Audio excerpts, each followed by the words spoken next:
우연찮게 이 금요일 사무엘상을 계속하여 설교하고 있습니다. 지난 시간 5장을 살피면서 전쟁 중에 빼앗겼던 언약궤 이야기를 했습니다. 이스라엘이 전쟁 중에 빼앗긴 언약궤는 블레셋에 7개월 동안 있게 됩니다. 오늘 본문 6장 1절이 그렇게 말하고 있죠. 여호와의 궤가 블레셋 사람들의 지방에 있은 지 7달이라고 말입니다. 여호와의 언약궤가 빼앗긴 바도요, 블레셋에 7개월 있는 동안 많은 일들이 있었습니다. 그 많은 일들이 있었다는 것은 사람으로 말미암은 일들이 아니었습니다. 하나님의 하나님 되신 가운데 있어지는 일들이었으니 은혜가 아니면 이해하기 힘든 일입니다. 전쟁의 승리 가운데 전리품으로 가져온 이스라엘의 언약궤에 대하여 블레셋의 도시들은 서로 유치하겠다고 경쟁을 했을 것입니다. 물론 성경에는 저들이 유치 경쟁을 했다고 설명하고 있지는 않지만 저들의 다신사상에 의하면 추측은 가능하다 싶습니다.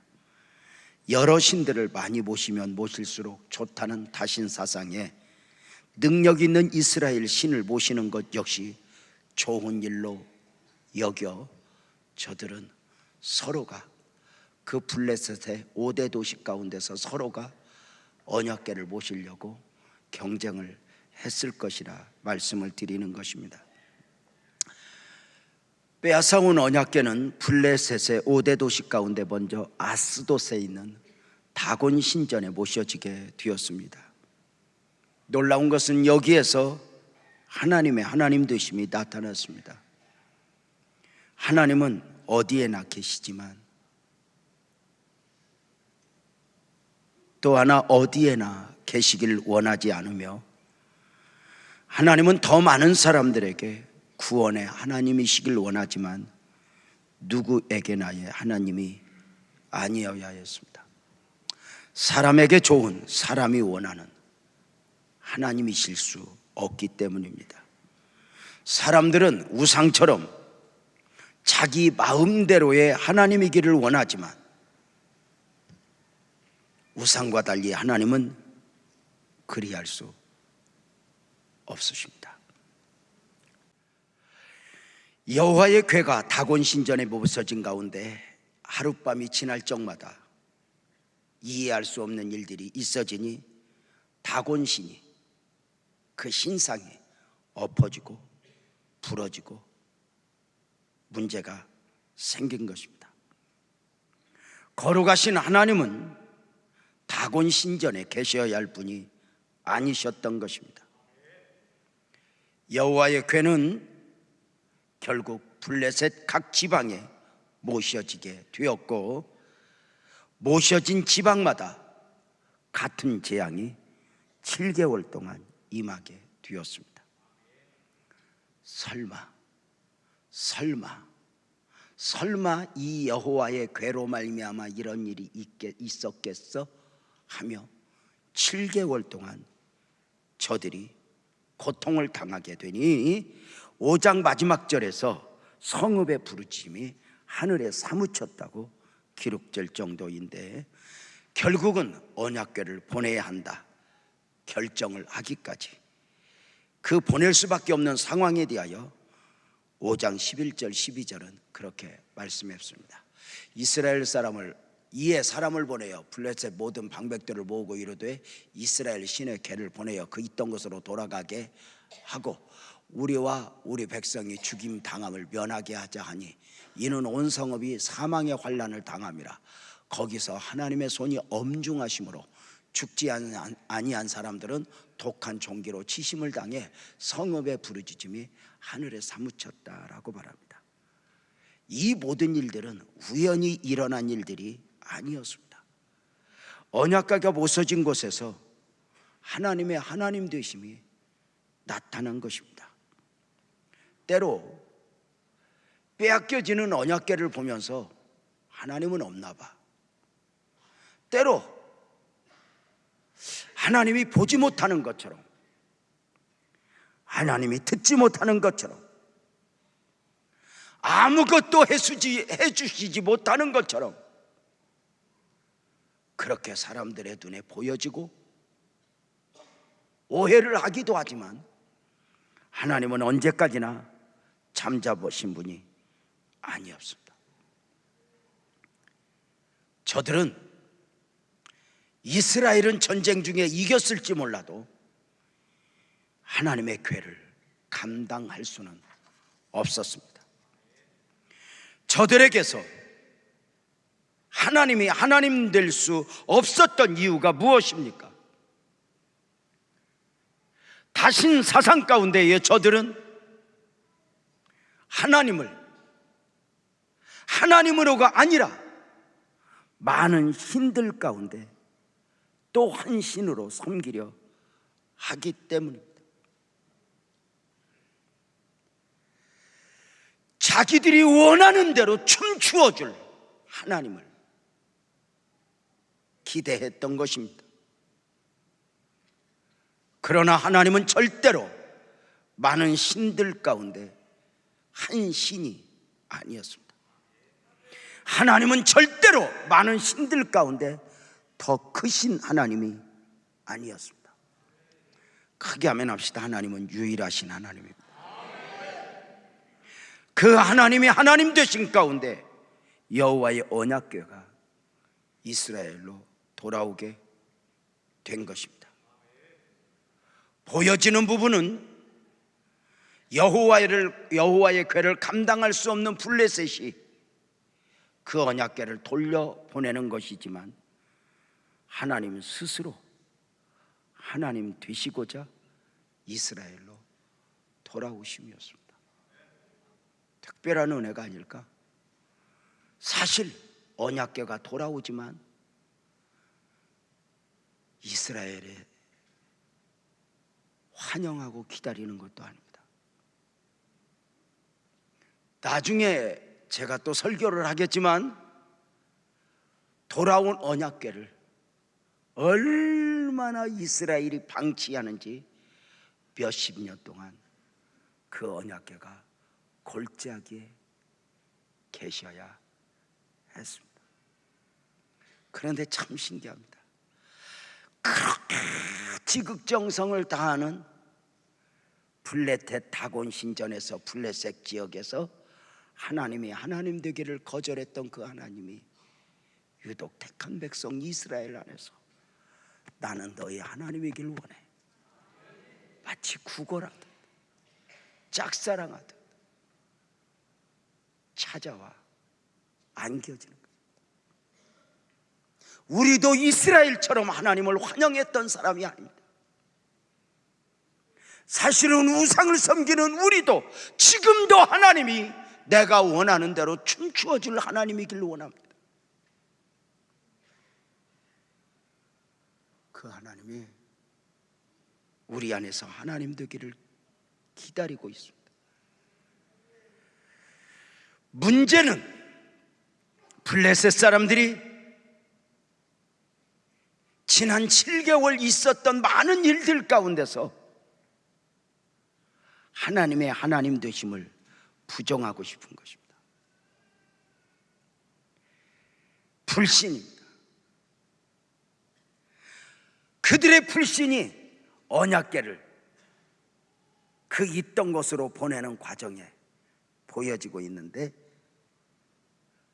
그 불신의 방식은, 블레셋은 다곤 신전의 제사장들과 복수자들을 불러서 여호와의 궤를 보내야 하는데 어떤 방식으로 보내야 할지 묻게 됩니다. 사무엘상 6장 2절이죠. 블레셋 사람들이 제사장들과 복수자들을 불러서 이르되 우리가 여호와의 궤를 어떻게 할까? 그것을 어떻게 그 있던 곳으로 보낼 것인지 우리에게 가르치라, 이렇게 말합니다. 사랑하는 여러분, 지난 7개월 동안 조직의 쓴맛을 보았습니다. 여호와의 언약궤를 보내려거든 누구와 의논해야 합니까? 상식적으로 누구를 불러야 합니까? 당연히 하나님의 궤에 대하여 잘 알고 있는 이스라엘 사람들을 불러야 할 것입니다. 그런데 저들은 블레셋의 제사장들과 복수자들을 불러서 그 대책을 의논합니다.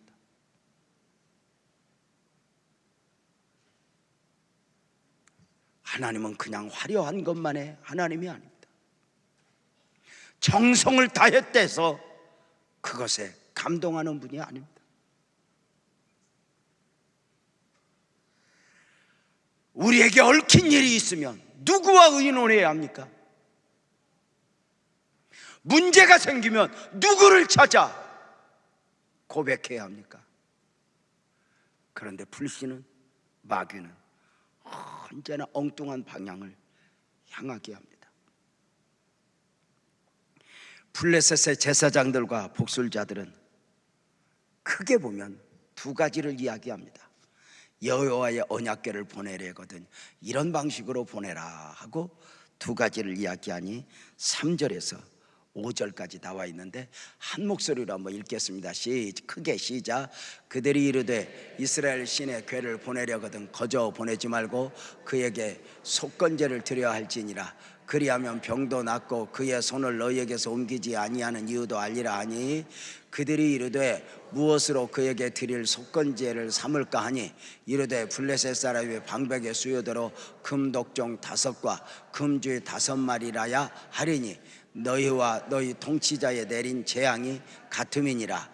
그러므로 너희는 너희의 독한 종기의 형상과 땅을 해롭게 하는 주의 형상을 만들어 이스라엘 신께 영광을 돌리라. 그가 혹 그의 손을 너희와 너희의 신들과 너희 땅에서 가볍게 하실까 하노라. 혹 너희 땅에서 가볍게 하실까 하노라. 믿음은 아닙니다. 분명한 것은 정성을 다하는 이들의 모습입니다. 자기들 방식이지만 자기들 방식으로 해. 이렇게 하면 이스라엘 신도 기뻐할 거야. 자신들에게 대한 재앙이 멈춰질 거야 하면서 이들이 언약궤를 보내니 하나님이 원하시는 방식, 성경적이 아니어서 그렇지 자기들 기준으로는 최고의 정성으로 최고의 애물로 속건제를 드리고 있는 것입니다. 이렇게 해야 화를 면할 수 있다고 말입니다. 이런 것들을 보면서 때로는 종교에 있어 우리 하나님을 섬기는 우리 예배자들보다 이방신을 섬기는 사람들이 더 정성을 들이곤 하는 것을 봅니다. 정성의 차원에서는 우리가 어쩌면 상대가 안 되지 않을까? 여러분 어때요?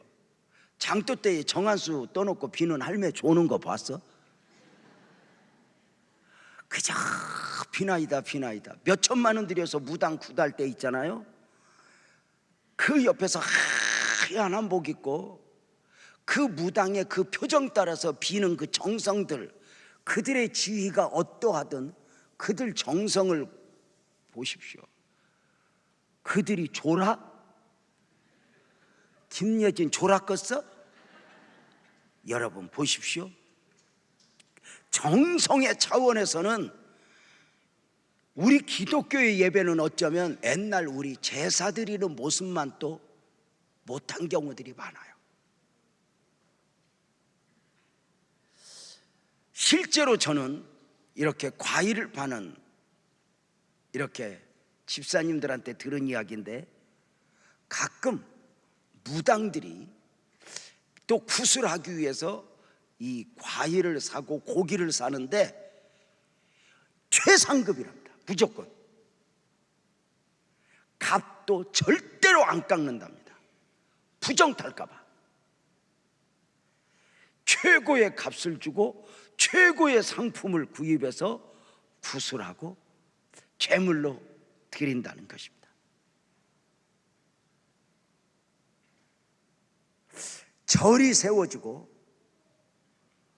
부처님 동상을 만들기 위하여 어떤 세면으로 이렇게 작업을 하는 과정, 이날에 신도들에게 연락을 하면은 집에 있는 가락지들을 가지고 와서 그 세면을 일구는 그 동상 그 안에 다 더 금덩이들을 갖다 던져 넣는다 합니다.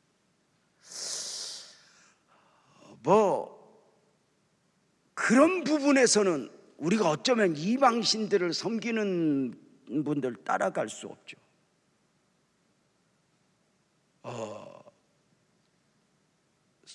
불교는 4월 초파일 하루 드려지는 예물로 1년 예산, 스님 술값 다 나온다고 합니다. 특별한 경우 스님들 가운데 어쩌다 잘못해서 은혜를 받아서 목사가 된 경우가 있는데, 다른 건 다 좋은데 치사해서 못 살겠다고 절에서 구경도 못한 1,000원짜리가 이렇게 봉투에서 나오는 걸 보면서 아찔아찔하다는 이야기. 혹시 들어보셨는지 모르지만 그 한국은행에서 그 조폐공사죠, 헌돈들이 모여서 어디 여행하고 왔냐니까 5만 원짜리가 나는 절에 갔다 왔다, 1만 원짜리가 나는 천주교 갔다 왔다, 1,000원짜리가 나는 교회 갔다 왔다 이랬다.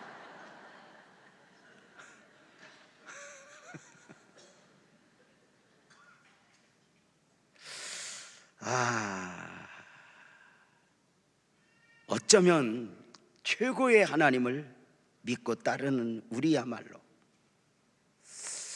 최고의 정성을 하나님께 드려야 하는 것 아닐까? 사실은 우리가 과부 엽전 둔입을 크게 받으시는 하나님을 만홀히 여겨서 그렇지, 과부 엽전 둔입은 그 과부에게 생활비 전부였다는 것을 아십니까? 오늘 예배 드리기 전에 한 집사님 대여분이 제 방을 찾아왔습니다. 오랜 날 동안 마음을 담고 있던 헌금을 기쁨으로 해야 되겠다고 찾아온 것입니다. 그러면서 목사님을 통해서 늘 은혜를 받지만 정확하게 저것은 내게 주신 말씀이라 하고 받았던 경우가 2가지인데, 하나는 조금 전에 이야기했던 것입니다. 추수감사절 헌금 내는 방식과, 또 하나는 언젠가 너 하나님 앞에 드려라 했던 음성을 자기에게 주신 메시지로 받고 그 2가지를 다 순종하게 되었다고 이야기를 해요. 나도 무슨 이야기를 했는지 모르기에 무슨 이야기인가 물으니, 추수감사절을 앞두고 언젠가 목사님이 돈을 얼마 내라 이런 건 생전 말씀을 안 하시는 분인데, 어느 한날 추수감사 헌금은 영적인 감사로 당신들이 11조를 내면 부의 정도에 따라서, 직분의 정도에 따라서, 은혜의 정도에 따라서 드려야 하니 추수감사 헌금은 영적인 감사로 미니멈으로 11조가 기준이다 라고 말씀을 드렸습니다. 그 이상은 몰라도 그 추수감사 헌금은 내 수입에서 드려지는 11조가 미니멈 어떤 기준선이 되어야 하고, 그 이상으로 받은 은혜에 대하여 드려야 한다고 제가 어쩌면 30년 목회하면서 어느 해인가 딱 한 번 했던 이야기인데, 그 이야기를 사실은 하면서 그때 강력하게 그 메시지를 받으면서 아멘, 여보 우리 저렇게 해야 돼, 이거 영적인 감사잖아 했다는 이야기입니다. 사랑하는 여러분, 중심을 원하시는 하나님을 우리는 때로 만홀히 여기고 있는 것 아닌가? 기도도 중언부언 안 됩니다. 기도만 중언부언이 아닙니다. 어쩌면 드려지는 예물도 섬김도 우리는 그렇게 가벼워지고 있는 것은 아닌가? 물론 이걸 무겁게 여겨 억압당하라는 이야기는 아닙니다. 복음은 자유입니다. 얽매일 필요는 없습니다. 그러나 분명한 건 내가 입은 은혜가 크다면 바로 그 은혜에 우리는 반응하는 것 중요하다 여깁니다. 자, 블레셋의 제사장들과 복술자들은 여호와의 언약궤를 바내는 또 하나의 방식으로 새 수레를 만들어 보내자는 것이었습니다. 7절 8절 보겠습니다. 그러므로 새 수레를 하나 만들고 멍에를 메어보지 아니한 젖나는 소 2마리를 끌어다가 소의 수레를 메우고 그 송아지들은 떼어 집으로 돌려보내고 여호와의 궤를 가져다가 수레에 싣고 속건제로 드릴 금으로 만든 물건들을 상자에 담아 궤 곁에 두고 그것을 보내어 가게 하자. 이상하지 않습니까? 새 수레를 만들자. 그 다음에 멍에 메어보지 아니한 젖나는 소 2를 끌어다가 수레를 메우고 그 어미소들이 암소들이 보는 가운데 송아지들을 떼어 집으로 가게 하고 보내자. 의도를 아실 줄 압니다. 왜 이렇게 하자는 것이었습니까? 저들은 이렇게 보내면서 자기들 방식으로 원칙을 정합니다. 만약에 2마리의 암소가 송아지들을 떼어놓고 그 보는 앞에서 송아지들을 보낸다? 멍에를 한 번도 메어보지 못한 그 소가 예루살렘 방향의 벳세메스 길로 바로 가면 뒤를 돌아다보지 않으면 지난 7개월 동안 자신들에게 되었던 재앙들은 이스라엘 신이 내린 것이요, 만약에 그 젖나는 소들이 비틀거리거나 혹시 송아지가 생각이나 고개를 돌리면 그동안 재앙이 우연히 당한 것으로 하자는 것이었습니다. 이것이 불신인 이유가 뭘까요? 사랑하는 여러분, 어때요? 한 번도 멍에를 메어지 못한 소인이 그 무거운 그 언약궤를 실은 그 수레를 끌면 당연히 어깨가 까지고 상처가 나며 비틀거리지 않겠습니까? 젖나는 소인이 송아지들을 떼어 보냈으니 그 모성애의 본능으로 송아지의 울음소리가 들리지 않았겠습니까?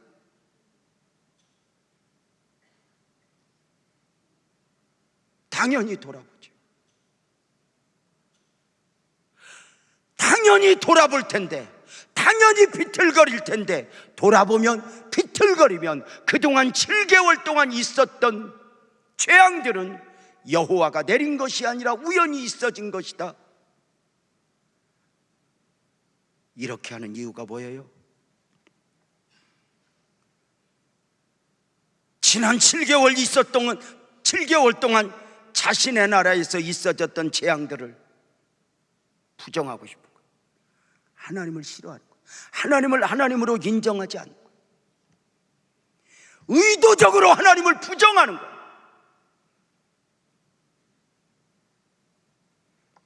이것이 오늘 세상의 모습 아닐까? 끝까지 하나님을 인정하기 싫어하는 어리석은 인간들의 죄성 말입니다. 성경을 보십시오. 온 우주 만물을 보십시오. 믿음으로 보면, 은혜로 보면 걸음마다 자욱마다 함께 하시는 하나님, 숨결마다 역사하시는 그 하나님이 보여지고 느껴지는 거 아닙니까? 우리는 때로 블레셋 사람들처럼 내 삶에 어려운 일이 있을 때 설마 내가 이렇게 좀 했다고? 그 하나님을 지우고 싶은 죄성들이 있습니다.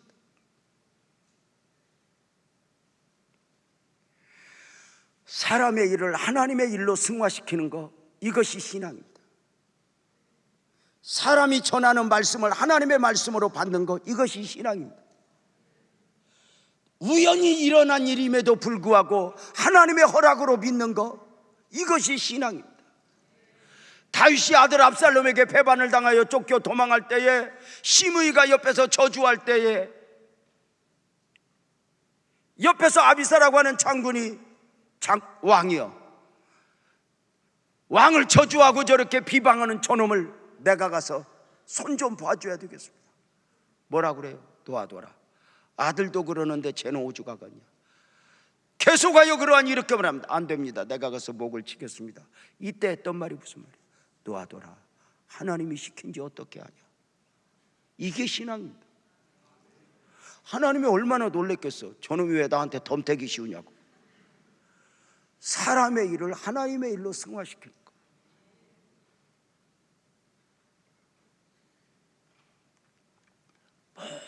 모든 순간에서 하나님을 보려고 작정하면, 믿음으로 보면 여러분, 나뭇이빨이 흔들리는 것 가운데서도 하나님이 느껴지는 거죠. 근데 하나님을 부정하려고 작정하면 7개월 동안 고통을 당하고도 그 삶에서 하나님을 지우려고 하는 것이 인간의 죄성입니다. 여러분 그동안 몇 년 살아오셨어요? 여러분 삶의 마디마디마다 돌아보세요. 그동안 있어졌던 일들이 전부 다 우연입니까? 어쩌면 우리는 블레셋처럼 우리도 어리석습니다. 지나온 여러분의 삶이 무엇이라고 말합니까? 여전히 하나님 적당히 섬기고 네가 원하는 거 미친 듯이 쫓아 살라고 말합니까?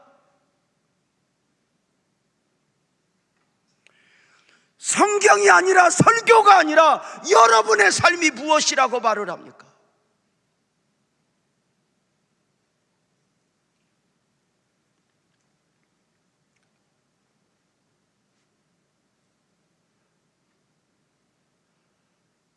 우리 교회 30년 역사 돌이켜봅니다.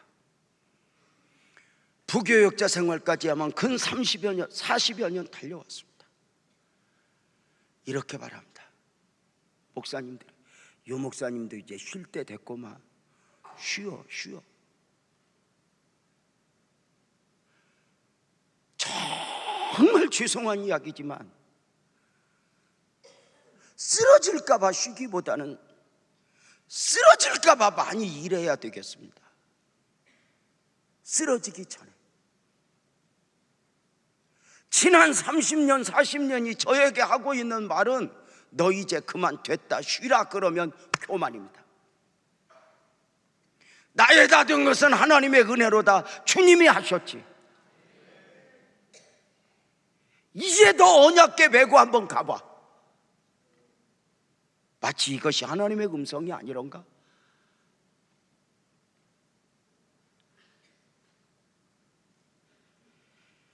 우리 장로님들 요새 저 걱정 많이 해요. 목사님 너무 무리하면 젊을 때 하고 달라요. 젊을 때 하고 달라요. 목사님, 저도 그럴 것 같아요. 가끔 한 번씩 누가 아프다 그러면 나도 여기가 아픈가 따끔따끔하고. 그런데 쓰러지면 언제 쓰러질지 모르잖아요. 언제 누울지 모르잖아요.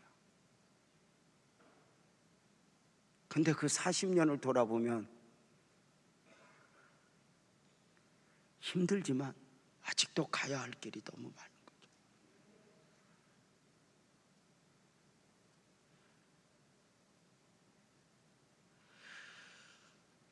교회를 나오지 않더라도, 하나님을 모르더라도 하나님을 알만한 것을 두었다고 로마서 1장 19절에 말씀하지 않아요? 하나님을 알만한 것이 그들 속에 보입니다. 하나님께서 이를 그들에게 보이셨다고 말합니다. 너 나 좀 봐, 나 좀 깨달아봐. 그런데 그들이 의도적으로 하나님을 거부합니다. 하나님을 싫어합니다. 로마서 1장 28절이 말이죠. 그들이 마음에 하나님 두기를 싫어한다고. 왜요? 우상과 달리 불편하거든요. 은혜가 있을 때 임마누엘이 좋지, 조금 마음대로 하고 싶을 때는 임마누엘이 보통 불편한 게 아니거든요. 우상처럼 내 마음대로 그저 하면 좋은데 이 하나님은 잠도 없어. 쫓아다녀. 조금만 이상한 데 가면 너 여기서 뭐하냐 그래. 아닐까? 참 신기한 건 이스라엘이 환영하지도 않는데 그 이스라엘이 하나님 되기를 원하시는 그 하나님을 보면서 내가 누구보다 하나님을 사랑하지도 않는데 왜 그렇게 하나님은 나 유재명에게 하나님 되기를 욕심내는지.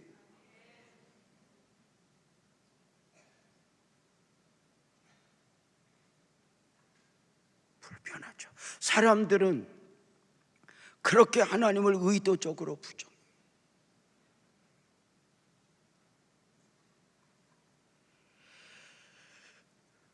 그런데 문제는 그 부정하는 그들을 하나님이 버려두시니 그것이 안타까우죠. 버려둘 사람은 버려두시면서도 저와 여러분을 향해서는 끊임없이 씨름하면서 너 내 마음 아니? 너 내 마음 아니?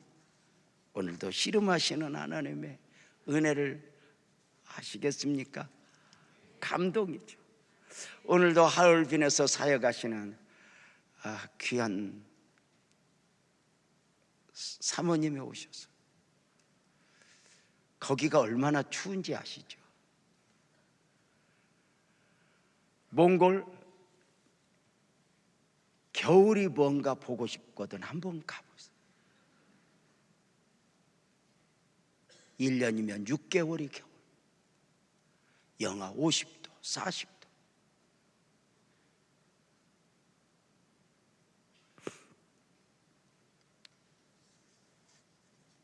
어느 날 하나님을 보아버렸어요.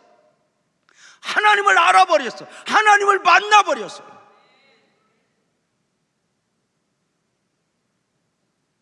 어느 순간 자기 자신 안에서 수준을 높여 나는 대강 살면 안 돼 이렇게 말해요. 우리가 우리를 기준으로 누군가를 비방하면 바리새인화 되지만 우리 스스로를 하나님 안에서 귀하게 여겨.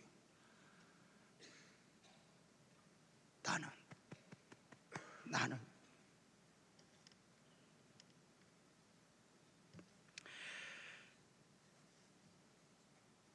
이제 한 번도 멍에를 베어보지 못했던 암소들, 송아지들을 뒤에 두고 베세메스로 가는 암소들 이야기를 좀 하려고 합니다. 불신의 사람들과 달리 말 못하는 이 짐승들이 본능적으로 하나님을 나타내고 있는 광경을 봅니다.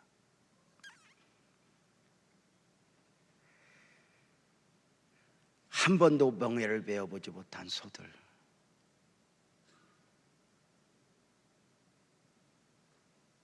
여러분 멍에를 베어보아도 쉽지 않은 건데 한 번도 멍에를 베어보지 않은 소들이니 얼마나 힘들겠어요. 근육도 써야 되잖아요.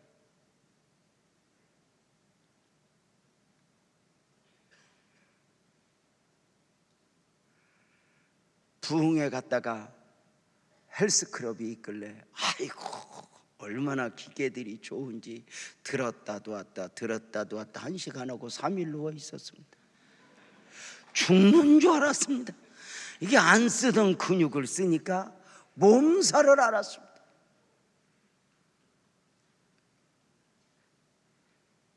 여러분,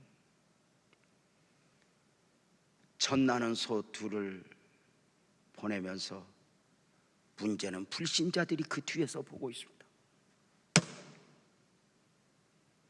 비틀거리기만 해봐.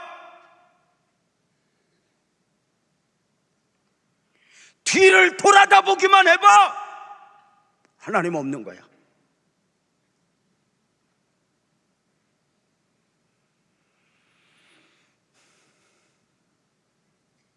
이게 오늘 세상입니다. 하나님을 말하고 싶으면 하나님과 씨름하지, 믿음도 없는 우리들 보고 하나님을 이야기합니다.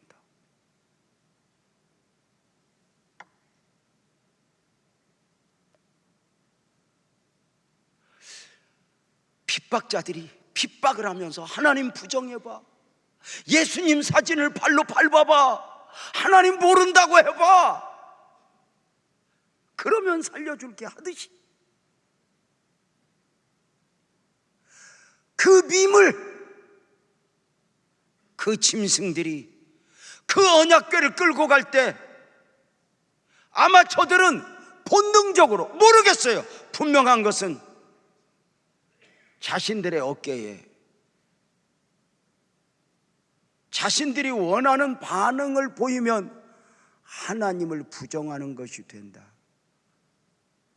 이것이 웬일인지 두렵고 떨리면서, 그런 가운데 그 소들이 어떻게 갔대요?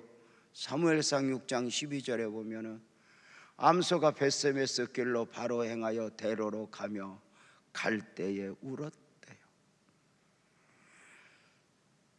벳세메스 길로 바로 행하여 대로로 가며, 누가 앞서서 끌고 가는 것도 아니야. 블레셋 사람들이 뒤를 따라가면서 돌아봐 하는데 그 소들이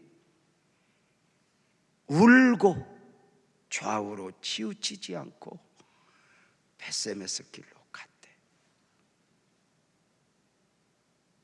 하나님은 내가 하나님이야, 그리고 하나님의 하나님 되심을 나타내기도 하지만 때로 그런 미물들을 통해, 이 못난이 목사를 통해, 여러분을 통해 하나님이 보여지기를 원해요.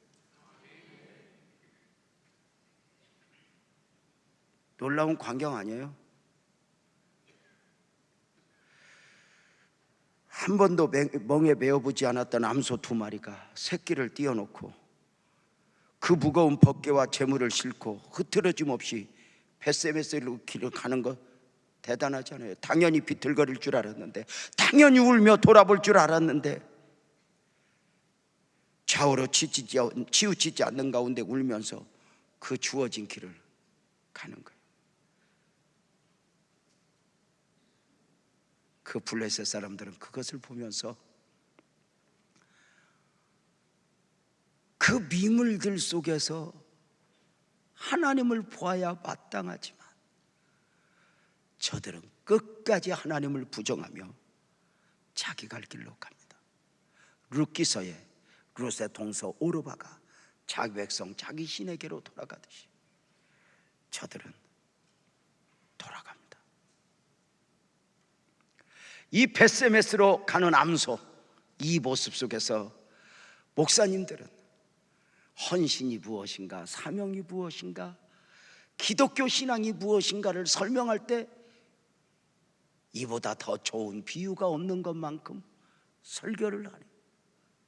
아마도 적어도 예수 몇 년 믿었다면 벳세메스로 가는 암소 설교를 몇 번쯤은 듣지 않았습니까? 계속 들려줘도 여러분이 모범을 안 보이면 여러분 코에 직접 멍에를 꿰는 수가 있으니까 이렇게 들려줄 때 삼가 두렵고 떨림으로 은혜를 입어야 하는 것 아닐까? 여러분 어떠세요? 중요한 것은 얼마나 힘들었을까? 이런 정적 요소로 성경을 보지 말고 영적으로 접근하여 보면은 이 암소들이야말로 선택의 축복을 받았다는 거죠. 하나님을 나타내는 일에 하나님의 궤가 본래의 자리로 돌아가는 그 사역에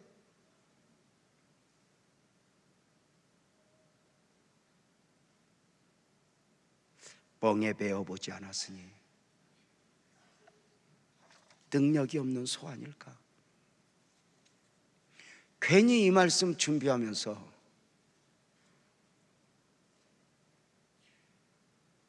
오늘의 교회가, 이 혼탁해진 세대에 교회가 교회 되기를 원하시는 그 하나님, 말씀이 말씀 되기를 원하시는 그 하나님,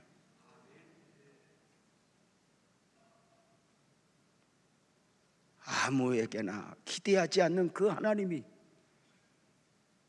암소 2마리를 선택하게 하사 자신을 내어 맡기고 저들의 모습을 통해 하나님을 하나님으로 증거하고 있는 몸부림을 보는 거죠. 귀한 일 아닐까?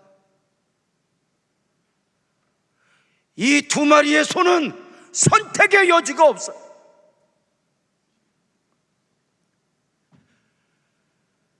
눈물을 흘리지만 그 길을 가야 하니, 그래야 하나님이 하나님 되니까요. 여러분,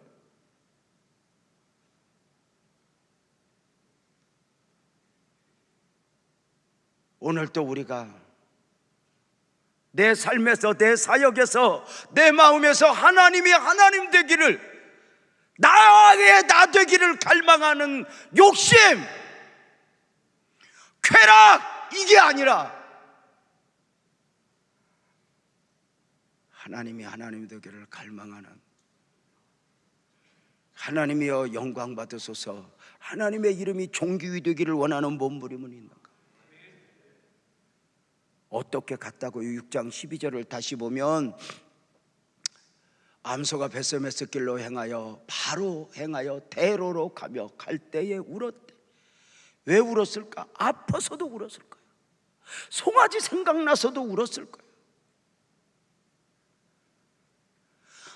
아무 일 없어서 하나님의 일을 하는 게 아니고, 아무 일 없어서 선교회를 가는 게 아니고, 아무 일 없어서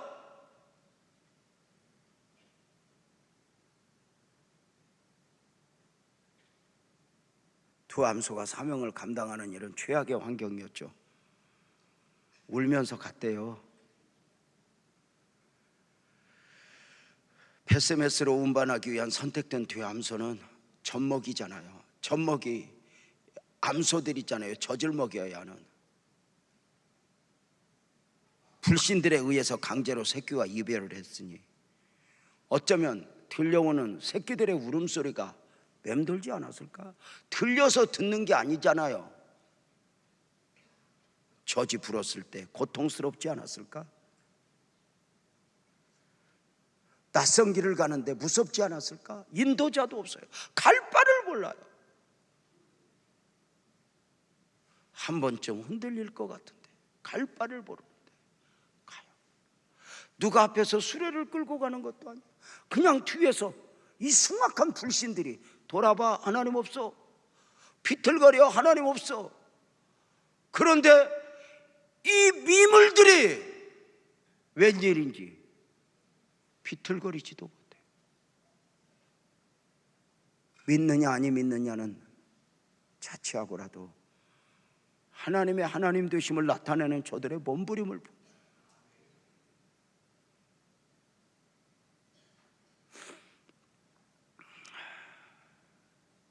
송아지가 생각나서 울고, 어깨가 아파서 울고, 젖이 불어 울고,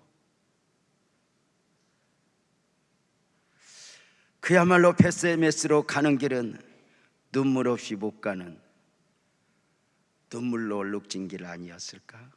이 모습을 보면서 주기철 목사님이 일사가고 노래를 만든 게 있어요.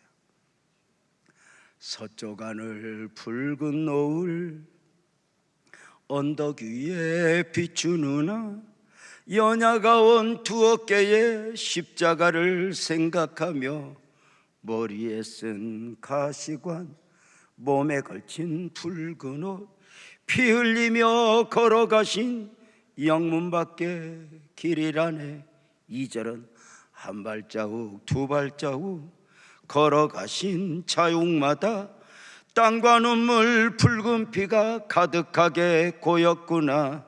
간악하다 유대인들, 포악하다 로마 병정, 걸음마다 자욱마다 갖은 곤욕 보셨도다. 3절 눈물 없이 못 가는 길, 피 없이 못 가는 길, 영문 밖에 좁은 길이 골고다의 길이라네. 영생의 복 얻으려면 이 길만은 걸어야 해. 배고파도 올라가고 죽더라도 올라가세. 4절이었죠. 아픈 다리 싸매주고 저는 다리 고쳐주고 보지 못한 눈을 열어 영생길을 보여주니 온갖 고통 당하여도 제 십자가 바로 지고 골고다의 높은 고개 날아가게 하옵소서. 주님 가신 그 길, 이렇게 불렀던 그분이 여러분 많이 들으셨죠? 하나님을 부정하라 하며 넓은 판자의 못을 거꾸로 박아놓고 하나님이 계시면 걸어가봐. 거기를 걸었다는 거 아닙니까? 언젠가 주기철 목사님 아드님 장로님이 우리 교회에 와서 간증하면서 우리 아버지는 특별한 사람이 아니었습니다. 우리 아버지는 아프면 울었고 고문을 당했다는 견딜 수 없는 비명도 질렀습니다. 우리 아버지 하나님 없다 소리가 여기까지 나올 때 또 참고 또 참아 그 길을 감당했습니다. 그 주기철 목사님 손주 주승중 목사가 인천 주한장로교회 심우하고 있는데 제가 그 교회를 몇 번 가서 부흥회를 했죠.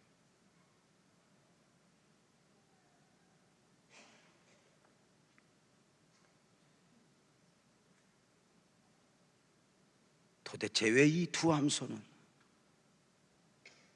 좌우로 치우치지 않은데? 생리별한 새끼 송아지가 생각나서 울었지만 돌아가지 않아.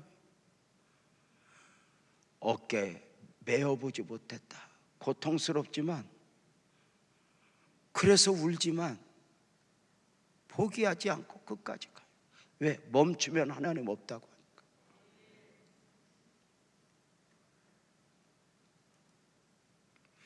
누가 인도하는 법 없어 갈 길 모르지만 가요.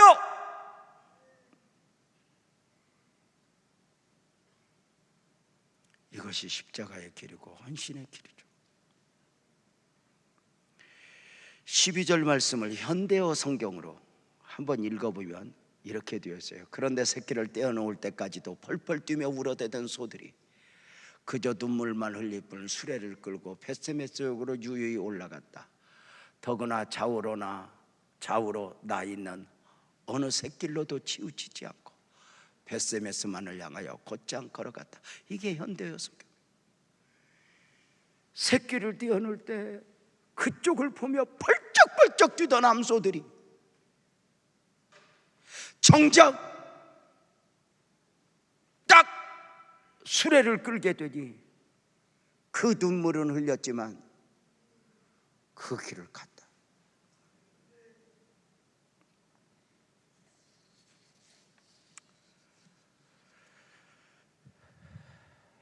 여러분 어떠세요? 울면서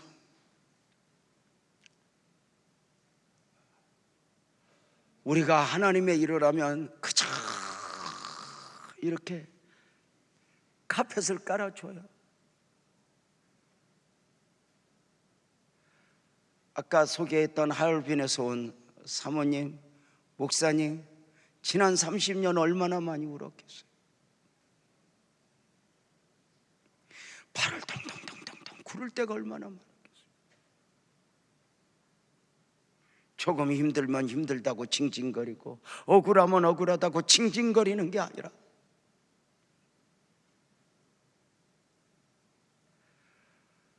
우리는 여기까지 오면 나중에 좋은 일이 있을 거야 하죠.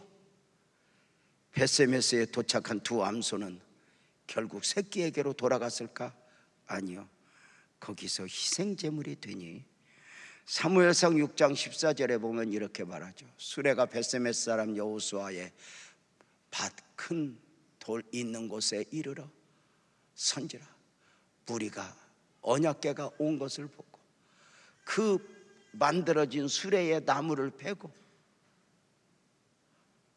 거기서 제단을 쌓고 자, 블레셋에 왔으니 행여 죄가 묻었을까? 그 암소들을 번제물로 여호와께 드렸다.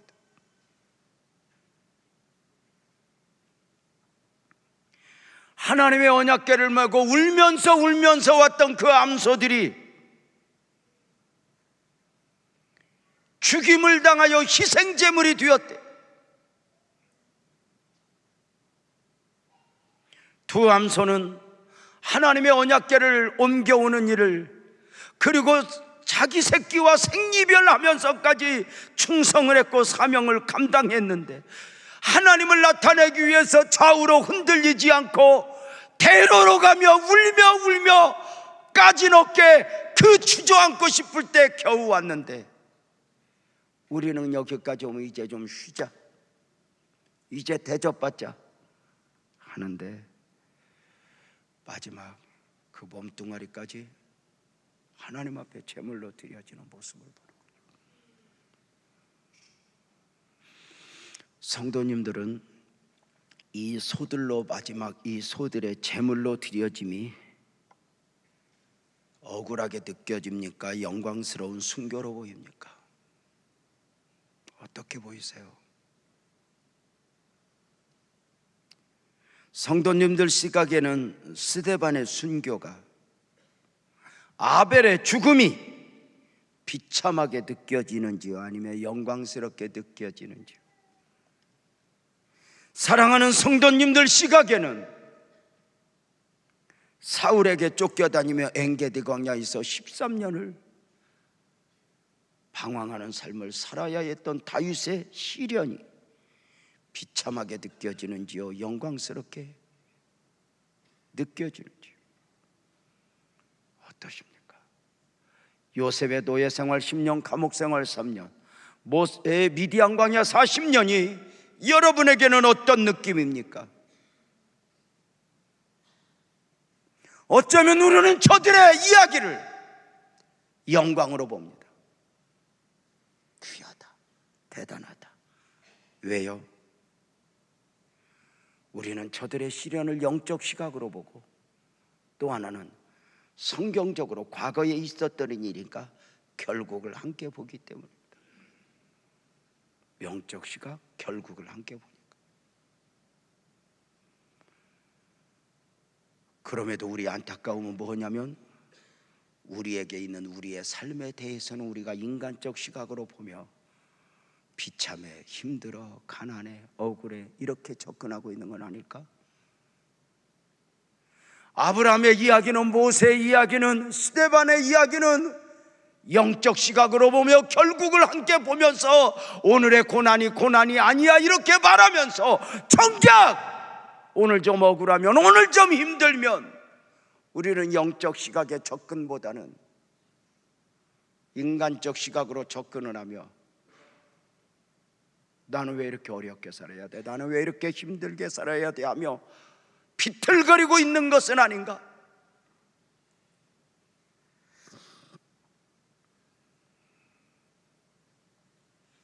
우리는 하나님의 결국을 몰라요. 그러나 분명한 건 성경의 결국들을 보여줘요. 우리는 그 결국을 믿을 뿐이에요. 저는 일찍 이런 말씀들을 보면서 우리 교회 힘들고 어려울 때 제가 우리 성도들에게 왜 이렇게 어려워요? 그러면 한마디도 설명은 할 수 없었지만 수없이 외쳤던 설교가 이거였어요. 하나님의 결국을 믿자고. 하나님의 하나님의 결국을 믿자고 지금은 왜 울면서 가야 하는지 모르지만, 지금 왜 울면서 비틀거림보다는 자리를 지켜야 하는지 모르지만 하나님의 결국을 믿자고 설교를 너무너무 하니까 어느 날 한 성도가 오더니, 목사님, 하나님의 결국 하는데 결국이 뭐요? 그래서 나도 몰라. 그랬어. 나도 몰라.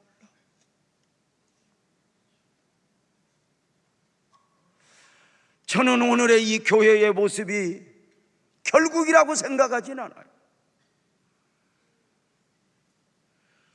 수레를 끌고 가는 암소를 향한 하나님의 기대가 오늘 우리 교회를 향한 하나님의 기대는 무엇일까? 지난 30년도 애쓰고 수고했으니 이제 쉬어라가 아니라 지난 30년 그 실수 많고 비틀거리는 나를 붙잡아 여기까지 오게 하셨던 하나님이 이제 앞으로 당신이 나를 향한 기대는 뭘까? 여러분 어떠세요? 한번 물어봅시다. 소가 비틀거리지 않았던 것은 소의 힘일까? 하나님이 붙잡아 준 거예요. 소가 얼마나 돌아보고 싶을 때 하나님이 붙잡아 준 거예요. 나의 다 된 것은 하나님의 은혜 아니에요? 오늘 우리가 이렇게 신앙 안에 이만큼 있다는 것이 어쩌면 우리는 우리 재주, 우리 능력, 남보다 심지가 견고해서 아니요! 돌이켜봐요. 뉴스에 나오는 어떤 목사님들 이야기를 들어보면 나도 저럴 수 있었는데 한마디도 저들을 비판할 수가 없어.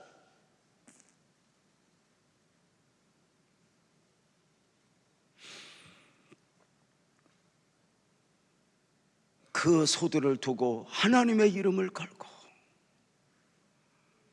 비틀거리려고 그러면은 뒤에서 보니까 붙잡아. 비틀거리지 말아라. 어깨가 아파서 좀 쉬려고 그러면 뒤에 엉뚱한 것들이 따라와서 하나님 없다 그런다. 또 까져도 가야 돼. 어디로 가지? 샛길로 빠지지 않고 그 길 하나님의 인도했으니 여기까지 오게 하신 분이 하나님이 아닐까? 나도 넘어지려면 10번도 더 넘어졌는데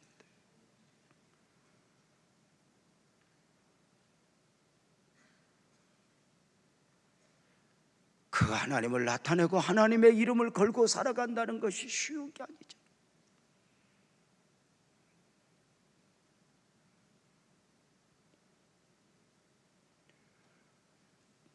시편 23편에서 다윗은 아들 압살롬에게 쫓겨가면서 1절 2절에서 여호와는 나의 목자니 내가 부족함이 없어. 그가 나를 푸른 풀밭 쉴만한 물가로 인도할 거야. 너무 많이 부족한데 너무 많이 모자란데 부족함이 없다고 고백하는 가운데 3절에서 시편 23편 3절에서 이렇게 말해요. 크게 방향을 잡아요. 내가 아들에게 쫓겨가고 있지만 쫓겨나는 게 아니야. 이 과정을 통해서 아멘합시다. 내 영혼을 소생시키시고 잠자던 영혼을 깨울 것이고 주님 더 사랑하도록 주님에게 가까이 가게 하고 자기 이름을 위하여 내 삶에는 하나님의 이름이 걸려 있으니 나는 비틀거리면 안 돼. 다른 사람은 대강사라도 나는 안 돼. 자기 수준을 높이는 거죠. 의의 길로 인도하시는도다. 내가 원하는 길이 아니야. 하나님의 길이에요. 이게 우리 기독교 신앙이 힘든 거예요. 내가 가는 길을 가고 하나님이 돕기를 원하지만 아닌 거예요. 존경하는 목사님들, 우리 동역자들이여, 오늘 하나님 우리를 향한 것이 그 무엇인가? 그 소들도 그 하나님 앞에서 몸부림을 치는 모습 보는 거죠. 자기 이름을 위하여. 그래서 다윗은 인간적일 수가 없어서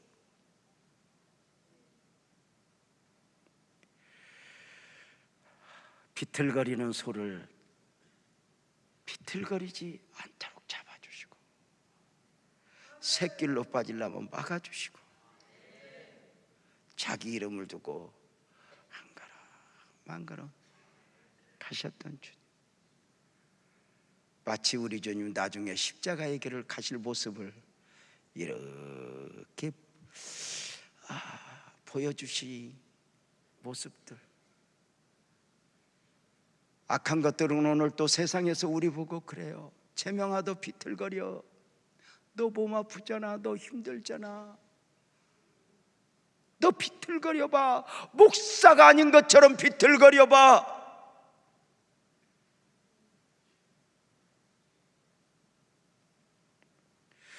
채명아, 좌우로 치우쳐봐, 흔들려봐.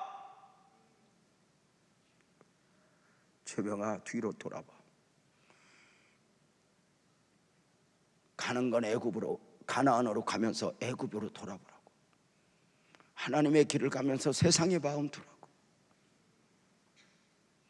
우리는 이러한 때에 어떤 마음으로 주님을 따라갈 것인가? 블레셋에 외면당했던 여호와 하나님, 가도 외면당하는 이스라엘에서도 환영받지 못하는 그 하나님이 이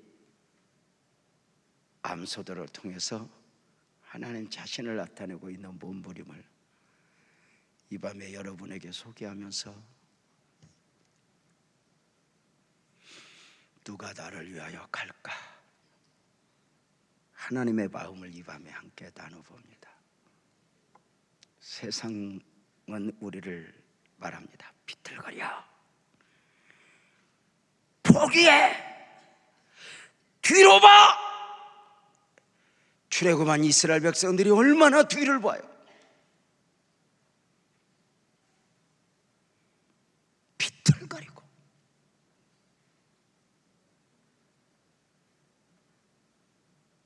포기한다고 하고. 이제 우리는 또 한 번 그런 마음으로 우리는 이 밤에 나를 통해서 하나님이 나타내기를 원하는구나, 또 한 번 생각하면서, 다른 거 다 생각하지 말고 나는 누구여야 하는가 함께 찬송하고 싶어요. 보혈을 지나 믿음으로 찬송합시다. 찬송합니다.